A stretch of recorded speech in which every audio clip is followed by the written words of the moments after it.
chers lecteurs et chers consommateurs, aidez-nous et le réseau Plus que Pro à protéger, défendre les droits et les intérêts qui sont les vôtres et ceux de nos chers consommateurs de France. Et combattre le cancer que constituent ces pseudo-youtubeurs de l'intox et la désinformation.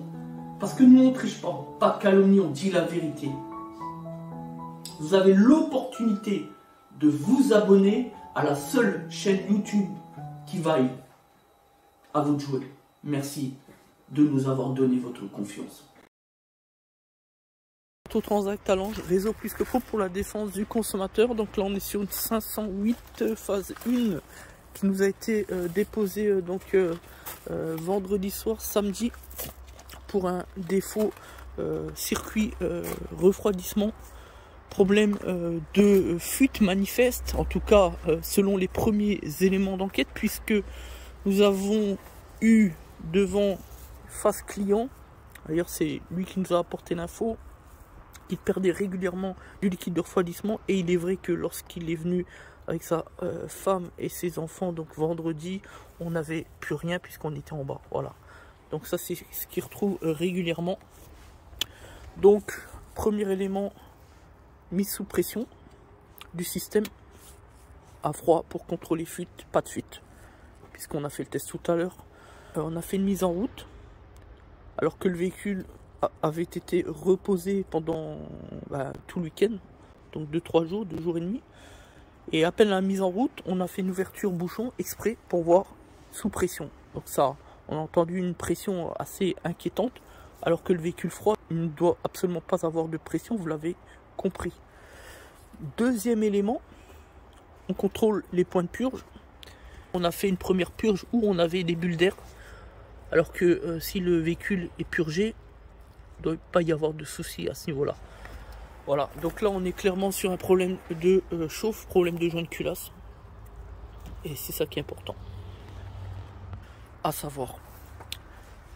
Autre élément qui a été remonté par le client, c'est que le véhicule, suite à ce problème qui est persistant, qui existe maintenant depuis plusieurs mois, donc le client s'est rendu dans un centre auto dont on taira bien évidemment l'enseigne, encore que j'aimerais me faire un malin plaisir à les citer, puisque c'est toujours un petit peu la même conclusion en tout cas avec eux. Peu importe laquelle franchise il s'agit, peu importe laquelle enseigne il s'agit, que ce soit de Rouen, de Paris, de Metz, de Nancy, ou de Dax, ou du sud, ou du nord, de l'ouest, de l'est, c'est toujours la même chose. Bien qu'on n'aime pas mettre tout le monde dans le même panier avec eux, force est de constater qu'on n'a pas vraiment le choix, puisque, comme on vient de le dire, c'est toujours le même tableau. Et là, on a une belle démonstration tout de même, puisque le client, suite à ce problème de liquide de refroidissement qui disparaît au niveau du bocal, c'est le constat même du client, il se rend donc dans cette enseigne qui est non loin de chez nous, qui réalise le diagnostic et qui remplace la distribution avec la pompe à eau, pensant que ça devait être selon eux la pompe à eau. Sauf que quand on demande aux clients est-ce qu'ils ont au moins fait le contrôle mise sous pression, le client nous a dit que non, puisque le responsable du centre auto n'a même pas pris le temps de regarder le véhicule, lui a dit qu'il fallait changer la distribution. Sauf que il faut rappeler un élément important, non seulement on ne fait pas les vérifications habituelles, le test et le contrôle sous pression, mais en plus on demande au client de faire confiance et de remplacer la distrib pour pouvoir justement remplacer la pompe à eau, puisque on le sait, la pompe à eau est inclue dans l'environnement de la distribution. Voilà. Alors que la distribution a été faite il y a quelques mois. Alors franchement, ne doit-on pas parler ainsi d'incompétence et d'un centre, une fois encore, qui cherche à tout prix à faire du chiffre d'affaires plutôt que de se préoccuper du réel besoin du client, c'est-à-dire des consommateurs en général. Pire encore, après le remplacement de la distribution, normalement à ce moment-là on fait les tests, on fait les contrôles, on fait le contrôle circuit de chauffe, etc. On fait l'essai sur route. Ils auraient pu au moins conclure au fait que le problème n'est pas résolu. Donc le client paye plus de 500 €, c'est le client qui nous a rapporté les chiffres, qui pourra être confirmé par la facture. Le client reprend son véhicule, l'utilise à peu près 7-8 jours, donc une semaine, et retourne dans le même centre. Et là, on lui dit, il faut changer le boîtier d'eau qui est ici, le boîtier d'eau là, sur la culasse. Il remplace le boîtier d'eau, encore une fois, c'est le client qui le souligne, sans faire de contrôle, sans faire de test, alors que le client lui-même a demandé à ce qu'il fasse au moins la mise sous pression, parce que le client, pour faire simple, s'y connaît un petit peu, et ils lui ont dit qu'il n'y avait pas besoin, et ils lui ont remplacé le boîtier d'eau sans comprendre qu'en réalité il n'y avait pas de fuite, sans faire le test pour vérifier s'il pouvait exister une fuite. C'est impressionnant. D'autant qu'on sait très bien que sur ces moteurs-là, il n'y a quasiment jamais de problème, en tout cas de connu, d'expérience professionnelle, je peux vous le dire, sur le circuit de liquide de refroidissement. Ils sont plutôt assez fiables de ce côté-ci du débat. Donc il remplace le boîtier d'eau, encore à peu près 200 €. En tout et pour tout, le client en a eu pour 700-800 €, pause compris, etc. sur les deux interventions, et le problème persiste toujours. Voilà. Après le boîtier, c'est pareil, ils n'ont pas fait de tests, pas fait de contrôle, pas fait d'essais sur route, etc. Ben, fidèles à eux-mêmes, et c'est toujours, tous les jours, on a des clients comme ça. Tous les jours, on a des gens qui vont dans un centre, ou qui vont ici, ou là, et qui ont affaire à des professionnels qui n'assument pas les travaux, qui sont juste là pour prendre de l'argent, et puis après, on va dire au client, ah ben on sait pas trop, il faudra aller voir chez le concessionnaire, etc. Blabla. Voilà où on en est. Le principe de l'obligation de résultat, doit-on le réexpliquer à nouveau? Quand on fait une intervention, si ça ne fonctionne pas, elle est directement remise en cause. C'est le principe de présomption de faute qui pèse systématiquement sur le garagiste. C'est aussi le principe du renversement de la charge de la preuve. C'est pas au client de rapporter l'élément, c'est au professionnel de dire, si ça persiste, c'est indépendant de notre réparation, c'est une autre panne. Sauf que le problème qui est exactement le même, le client pouvait le souligner dès le départ. Voilà la vérité. Donc là, on est dans un cas traditionnel d'un manquement au principe de l'obligation de sécurité de résultat, tout simplement. Voilà. Et c'est ce qu'on a expliqué au mari et à la femme d'ailleurs, enfin au client, coup par coup. Voilà. Et bon. Et nous, on a vite compris qu'il s'agissait du problème de joint de culasse. D'ailleurs, là, on vient de faire le test, on vous l'a dit en début de vidéo. Voilà, on a le liquide de refroidissement qui refoule, à froid comme à chaud, des points de purge qui fabriquent de l'air. Voilà, tous les ingrédients sont démonstratifs du joint de culasse en défaillance, voire culasse, peu importe.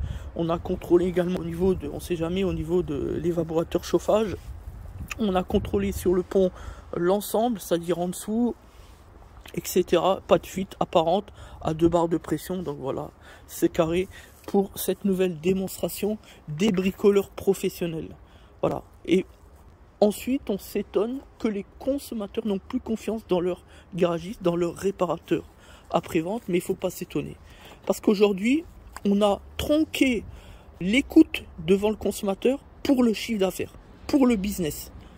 Et c'est pour ça qu'aujourd'hui, on est dans une économie qui déraille, qui est en pleine dérive. C'est qu'aujourd'hui, on a de plus en plus d'imposteurs qui émergent à cause d'une administration fiscale qui ne fait pas de contrôle à la source au moment de la création d'entreprise.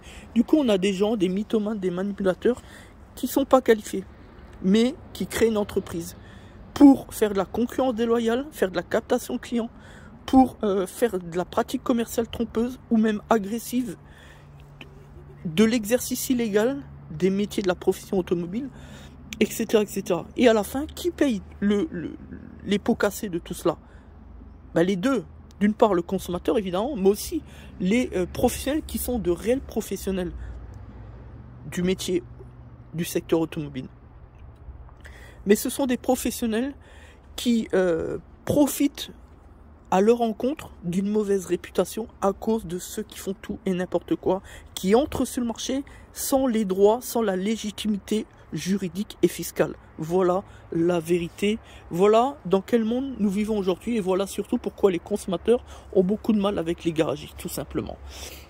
Donc, grâce à Plus Que Pro, on va pouvoir retourner la tendance, puisque aujourd'hui on est entré dans un concept avec donc le portail Plus Que Pro, qui est sans précédent, puisqu'aujourd'hui on contrôle tout simplement à l'entrée les entreprises. N'entre pas qui veut au sein du réseau Plus que Pro. Les entreprises sont tout simplement triées sur le volet, sélectionnées, auditées pour entrer dans un monde de preuves. L'objectif, protéger le consommateur pour leur permettre tout simplement de faire le bon choix et de ne plus se tromper. Parce qu'aujourd'hui, qui peut dire qu'il fait le bon choix lorsqu'il sollicite un entrepreneur, un prestataire? Quel est le consommateur qui peut faire la preuve que le prestataire, l'entrepreneur qui est en face de lui, soit un vrai professionnel? Qui peut le dire aujourd'hui? Voilà la vérité. Donc, Plus que Pro, c'est le moyen pour le consommateur de s'en sortir, en tout cas de ce point de vue-là. Voilà. Et surtout, nul n'est censé ignorer que Plus que Pro, c'est aussi un process stratégique d'avis client certifié par la blockchain, avec des avis clients infalsifiables, intrucables, où on va encore plus loin vers la protection du consommateur. Donc au sein de Plus que Pro, tout est fait pour redonner les lettres de noblesse aux garagistes, comme à tant d'autres activités d'ailleurs, et pour redonner l'envie d'avoir envie, comme dirait un certain Johnny Hallyday, l'envie de donner sa confiance à nouveau, l'envie de croire à nouveau dans leurs prestataires, dans les professionnels qu'ils ont besoin de démarcher. Voilà la vérité, voilà la grandeur et l'intégrité du réseau Plus que Pro. Voilà pourquoi aujourd'hui, quand on n'est pas un membre du réseau Plus que Pro, il y a de quoi se poser des questions. Et quand on est un membre du réseau Plus que Pro, on montre au monde entier qu'on est un cran dessus la concurrence. Et c'est ça la force du réseau Plus que Pro, du réseau étoilé. Donc, chers consommateurs, vous cherchez un prestataire, c'est très simple. www.plusquepro.fr.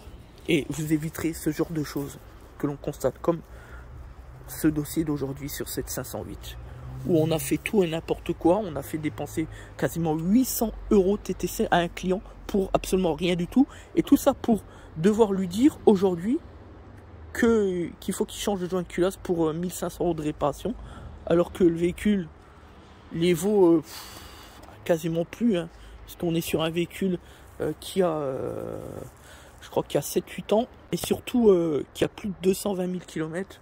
Franchement, sur la base du devoir de conseil inhérent à la fonction du chef d'entreprise, je suis obligé de dire aux clients que peut-être falloir envisager d'aller vers quelque chose de nouveau en termes de véhicule et de remplacer celui-ci. Voilà. Après, la décision finale appartient au client. En tout cas, le fait est qu'il va falloir remplacer le joint de culasse pour au moins 1200-1300 € de travaux. Merci à tous. C'était donc Des Autotransact Talange Réseau Plus que Pro pour la défense du consommateur.